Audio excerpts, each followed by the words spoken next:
ጽዮን በሻዱ እንደምነሽ ደህና ነሽ ወይ?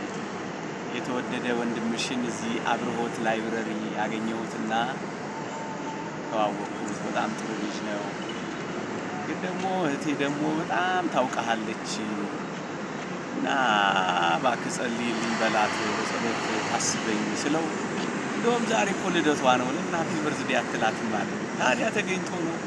እንዲህ ያለች ደግ እህትማ ሃፒ በርዝዴ ማለት በረከት ነው።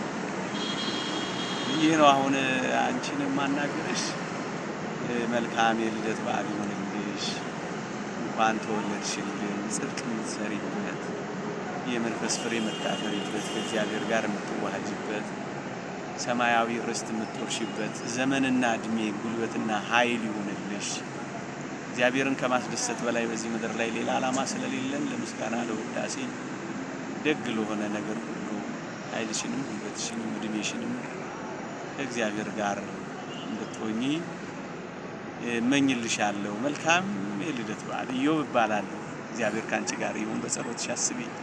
አሜን። በርቺ። እንደምን አለሽ እህቴ? እና በጣም ደስ ብሎኛል ስለተዋወቅኩሽ። ሌላ ጊዜም እንደምንገናኝ ተስፋ አደርጋለሁ። ከሁሉ በላይ ግን በርቺ። እግዚአብሔርን ተስፋ አድርጊ። ልብሽንም በእግዚአብሔር አጽኚ። ምክንያቱም ይሄ ዘመን ከባድ ዘመን ነውና ሁል ጊዜ እግዚአብሔርን ተስፋ በማድረግ ነው። እግዚአብሔርን ተስፋ የሚያደርጉ አፍረው አያውቁም። መጽሐፈ ሲራክ እግዚአብሔርን አምኖ ያፈረ ማን ነው ይላል።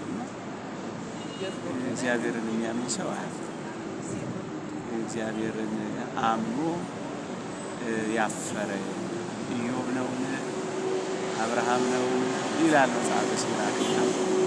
እኔንም አንቺንም እግዚአብሔር ስለማያሳፍር በእግዚአብሔር ላይ ታመኝ፣ ሳትጠራጠሪ ታመኝ፣ ሳታወላዊ ታመኝ፣ በሁለት ሀሳብ ሳትኖሪ ታመኝ።